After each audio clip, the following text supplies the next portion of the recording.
to a pack. A best friend told her she better get back. Say what you mean, we the rack. Cash on the road, but it deep for the stack. Only 2 seats in the back. Somebody can't come, I'ma leave you with that.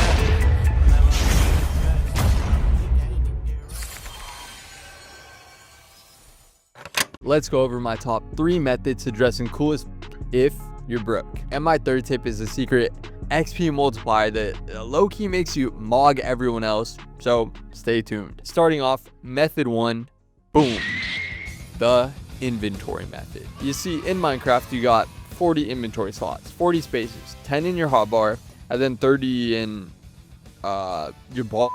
I don't know, but the point is you can't carry more than 40 items at once. So start thinking about your wardrobe like your Minecraft inventory. Set yourself a max inventory number and then never have more than that number. Like, let's say, oh, I can't get more than 10 shirts or 5 pairs of pants, because realistically we're all wearing the same like 3 pairs of pants every day. You can also limit yourself to only buying like 3 new clothes every season. That way you're more aware, intentional with your spending. You know, if it's not a hell yeah, then it's a hell no. It's like you'll be like hell yeah to everything you buy. Then when your inventory gets full, you got to organize it, you know, clear out all the saplings and seeds and whatever else you don't really need or use. You know, you could sell all that shit on Depop. And then if you sell it, you use that money to fuel your next purchases. You see, oftentimes we think that we got to add more stuff to make our life better, you know, more clothes, more plans, more friends. But low key, it's kind of the opposite, bro. If I have more plans, if my schedule is constantly busy, bro, I'm just gonna be fried out. What is it saying? Like the more options, the harder it is. You know, if I go to Chick-fil-A or something, I know I'm gonna get a chicken sandwich. I'm hyped to get a chicken sandwich. I'm happy with the chicken sandwich. But if I go to some fancy restaurant and see a million things on the menu, it's gonna be like, oh, dude, I'm gonna be thinking so hard. Is this really what I want? What if there's something better? The grass is always greener on the other side, bro. You look at the guy across from your table and he's got pasta and ribs or some shit, and you're like, oh damn, that looks good. Like, why did I get this? And then you're overthinking that shit. And the crazy part is, you know, this is actually better for you, because when you have less clothes, you wear in your clothes more. Think of it like an XP bar, you know? The more you wear it, the more it levels up, the more it naturally distresses, naturally fades, naturally it breaks in. Got more stories, you know, got more memories, got more lore to it, bro. And that is what makes you love those pieces even more. Put that hoodie on and you're like, dang, bro, this hoodie's seen some things, bro. This hoodie, which makes it more personal to you, which makes you more confident, which makes you feel good as, like, think about how you feel when you wear your favorite jacket. Bro, that's unstoppable confidence, unstoppable feeling there, that you feel like you step out feeling like a man, step out feeling like you would do anything, bro. You're like, damn, all these girls want me. So stop thinking that you need more clothes. Yes, you can't be naked. Yes, having a diverse wardrobe is good, but more clothes does not equal better. Would you rather have a max town hall 10 or a rush town hall 12? Exactly, bro. Quality over quantity. It's better to have 10 pieces that you love than 50 pieces that you're like, it's just taking up space in your inventory. And it's like, then you feel overwhelmed, and then it's like you're questioning all your fits, like, oh, I should have worn that, you know. And you take an hour to get ready every morning. Now, method number 2, boom, pick a class to main. You see, in video games, you gotta pick a role for your character, like mage, hunter, assassin, tanks. These are all archetypes that have different strengths and weaknesses. Tanks want to be strong and protect. Mages focus on magic and healing. Assassins only focus on aura farming. The thing is, if you're broke, you don't have enough money to max out all the sections of your skill tree. Like, you can't afford to be experimenting with streetwear and then the preppy style and then goth, you know?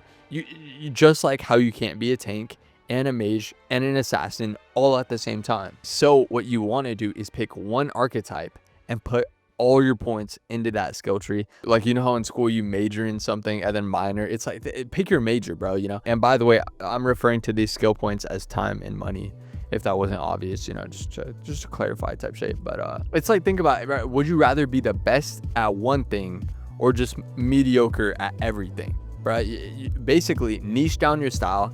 You're gonna polarize yourself, but it'll level you up. Now, I know I explained that a little complex, so let me break it down with an example. Take Playboy Cardi. You see, for a while, His style was just that basic streetwear, like Supreme, Hypebeast swag, same as everyone else in 2017. But then he niched down his style to something super polarizing, this goth vamp look. And what was everyone's response? They either hated it or loved it. There wasn't really an in-between. Hey, you saved my life! You saved my life! You saved my life! You saved my life! Instead of blending in with the crowd, he made himself stand out. Which low-key is a genius marketing move. Like, thinking about it, bro has had crazy career longevity. And in Playboi Carti's case, even with, you know, there were more people that hated on it, there's also more people that loved him even more. So it's like you're polarizing yourself, you're niching yourself down. But I will say, definitely be authentic with this, because people can tell if you're like putting on a mask, playing a character, and it just looks weird if you are, because then it's like, damn bro, what is bro doing? Now for you guys, if you're trying to figure out what class to main, I'd recommend starting with what interests you the most, and not on TikTok, not on Instagram. Instead, what interests you the most in movies, shows, art. This is super important, because what interests you on TikTok is, you know, it's the algorithm. It's like whatever's trending is getting pushed towards you. So oftentimes it's not like what you genuinely like. But if you're taking personal style inspo from, you know, a TV show that you've rewatched 5 times, or your favorite movie that you've rewatched 10 times, you know, there's a good chance that you genuinely like it and you're not going to get tired of that style after a while. For example, in my case, I grew up playing video games like Call of Duty. So pieces like my Black Ops 2 sniper belt, bro, I'm always going to love this, bro. I'm always going to think it's sick.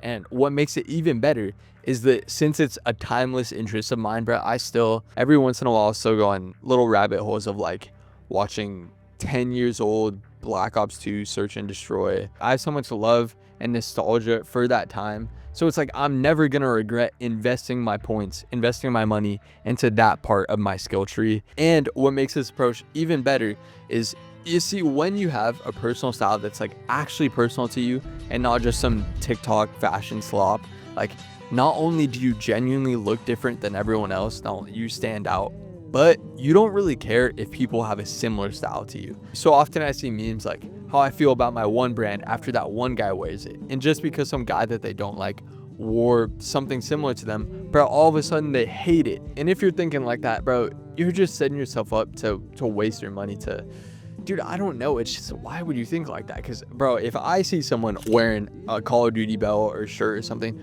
I'm going to think that they're sick. I'm going to be like, damn, that guy's sick. I want to be friends with him, you know? We would probably get along. It's literally the opposite of those memes, because I'm not trying to aura farm on some trendy TikTok or trendy Instagram shit. So select your class and stick with it. If you're just hopping from style to style, you'll waste all your money and you'll never wear in your clothes to their max potential. Now, if you guys see the vision, you'll mess with Boom, the free guild newsletter. I send out these legendary loot scrolls containing majestic music, cool art stuff, and me yapping with a little bit of wisdom on the side. Also, the Weaponized 115 belts are available if you guys want to check them out. Join for free, the link's in the description. Now, method number 3, boom, the Giga Chad method. The Giga Chad method, and this is where it gets real. You see, for a lot of fashion MFs, the reason that they're broke is they're just spending all their money on clothes trying to look better, which makes sense. But sometimes, if you think about it, it's like low-key kind of compensating for other things. You know, maybe they're not in the best shape. Maybe they don't have the most confidence. I'm not saying it's like this for all of us, but it is something that I do think people don't really talk about as much as they should. So the point is, if you spend more of your skill points on your physical stats, you know, like getting in shape, being a little healthier, you're not going to be as dependent on your outfit stats to carry your confidence, aka become a Giga Chad. A Giga Chad, you know? For example, in my case, I'd always kind of feel insecure whenever I'd step out in an outfit that I didn't really like. You know, when you put on an outfit in the morning and then by 2 p.m. you're like, damn bro, why did I wear this? This looks kind of weird. I'm not really feeling it. That shit genuinely affects your confidence, bro. For real, actually affects your mood. You let it go. But the thing is, when I started, you know, being a little healthier, like working out a little bit, I stopped caring as much if my fit wasn't picture perfect. I started feeling more confident with less. I don't need to rely on my favorite hoodie every time that I step out. And now that I got a little, pep in my step or whatever, when I put the hoodie on, my confidence XP level compounds, bro. Shit is genuinely exponential, 10 to the power of 2. So I know saying just like get in shape, bro, is pretty basic advice. We've been heard that. When you think about it like this though, it changes everything. If y'all see the vision, join the free guild newsletter, linked in the description. And if you want to see my video on 2025 fall fashion trends, click the video here.